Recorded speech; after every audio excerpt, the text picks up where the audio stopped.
حسن اخلاق، سبحان اللہ، حسن اخلاق۔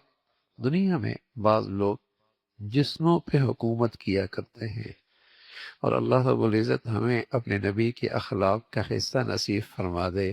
یہ جسموں پہ نہیں، ایسا شخص دلوں پہ حکومت کرتا ہے، دل اس کی طرف کھینچتے ہیں، دلوں کا اس کی طرف میلان ہوتا ہے، دلوں کی محبت اور مٹھاس اس کی طرف چلی آتی ہے۔ حسن اخلاق سے دل مانوس ہوتے ہیں، دل قریب ہوتے ہیں، دلوں میں ایک دوسرے کے لیے کشش پیدا ہوتی ہے۔ حسن اخلاق اللہ ہمیں نصیب فرما دے۔ اچھا، آپ کا کوئی ملازم ہو اور ماتحت ہو، ملازم ہو، ماتحت ہو، تنخواہ آپ سے لے، مزدوری آپ سے لے، کھانے پینے کے اخراجات آپ سے لے، خوشی کے موقع پہ تحفے ہدیے آپ سے لے، اور بتائیے آپ کا کام نہ کرے، آپ کی بات نہ مانے، آپ نے جو ذمہ داری ڈالی وہ پوری نہ کرے، آپ کہیں گے یہ بڑا بااخلاق آدمی، کہیں گے نمک حرام، بڑا احسان فراموش ہے، بڑا احسان فراموش ہے۔ ہم اتنا کچھ کرتے ہیں اور اس کی حرکت دیکھیں، کھاتا ادھر ہے، کام کسی اور کرتا ہے۔ تو میرے عزیزو، وہ آدمی کبھی با اخلاق نہیں ہو سکتا جو محسن حقیقی کی نعمتیں کھائے اور پھر اس محسن کی احسان فراموشی کرے۔ اس لیے کافر کبھی با اخلاق نہیں ہوتا، اس لیے کافر کبھی با اخلاق نہیں ہوتا، اس لیے مشرک کبھی با اخلاق نہیں ہو سکتا۔ جس محسن حقیقی نے پیدا کیا، نعمتیں دی، اور اس کی احسان فراموشی کرے، یہ کوئی با اخلاق ہو سکتا ہے؟ یہ پرلے درجے کا بد اخلاق، یہ تو پرلے درجے کا بد اخلاق آدمی ہے۔ حسن اخلاق کا مطلب یہ ہے اس محسن کی بھی احسان فراموشی نہ ہو، اور اللہ کے بندوں کے ساتھ بھی ناانصافی اور زیادتی نہ ہو۔ یہ با اخلاقات۔ اس لیے کافر کبھی با اخلاق نہیں ہو سکتا، مشرک کافر کبھی با اخلاق نہیں ہو سکتا، اس لیے کہ وہ تو اس محسن کا احسان فراموش ہے جس نے اس پر نعمتوں کی حد کر دی، جس نے اسے پیدا کیا ہے اور اس کی بقا کے لیے انگنت نعمتیں دے رکھی ہیں، اس کا نافرمان اور احسان فراموش ہے۔ اس کا اخلاق سے کیا تعلق؟ اس کا اخلاق سے کیا تعلق ہے؟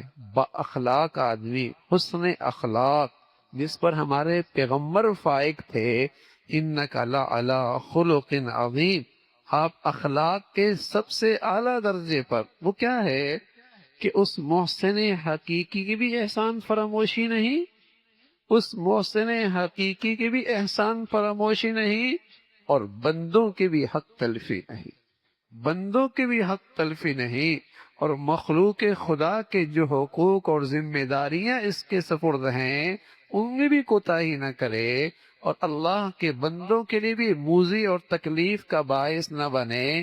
یہ وہ اخلاق ہے۔ اس اخلاق کے بارے میں اللہ کے نبی نے یہ بتایا، کوئی شخص زندگی بھر تہجد میں گزار دے، کون کر سکتا ہے؟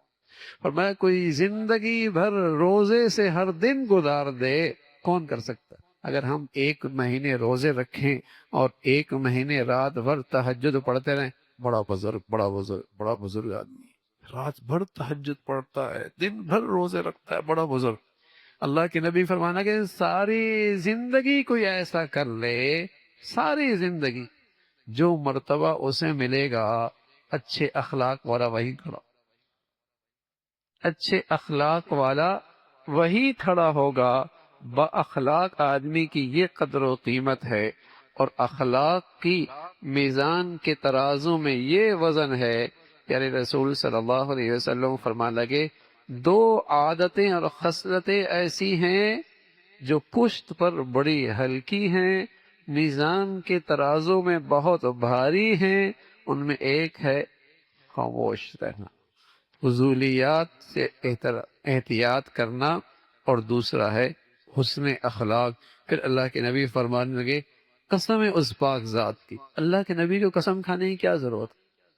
لیکن آپ علیہ الصلوۃ والسلام اپنی امت کی شفقت میں، خیر خواہی میں کہنے لگے، قسم اس ذات کی، قسم کھا کے کہنے لگے قسم اس ذات کی جس کے قبضے میں میری جان ہے، مخلوقات کے اعمال میں یہ دو چیزیں بے مثل ہیں۔ رسول اللہ صلی اللہ علیہ وسلم فرمائے قسم ہے اس ذات کی جس نے مجھے پیدا کیا، مخلوق کے اعمال میں یہ دو چیزیں بے مثل ہیں، ان کی کوئی مثال۔ کسی کی نامہ اعمال میں یہ دو خوبیاں آ جائیں، مثالی آدمی، اور اس کا میزان کے ترازو کے کیا ہی کہنے ہیں۔ اس لیے رسول اللہ صلی اللہ علیہ وسلم فرمایا کرتے تھے اثقل شیء فی المیزان الخلق الحسن، میزان کے ترازو میں جو چیز سب سے بھاری ہے وہ اچھے اخلاق ہے۔ میزان کے ترازو میں جو چیز سب سے بھاری ہے وہ اچھے اخلاق ہیں۔ اللہ ہمیں اخلاق کا صحیح مفہوم بھی ہر وقت ذہن میں رکھنے کی توفیق نصیب فرمائے، اور عمل کی کرنا بھی ہم سب کے لیے آسان فرمائے۔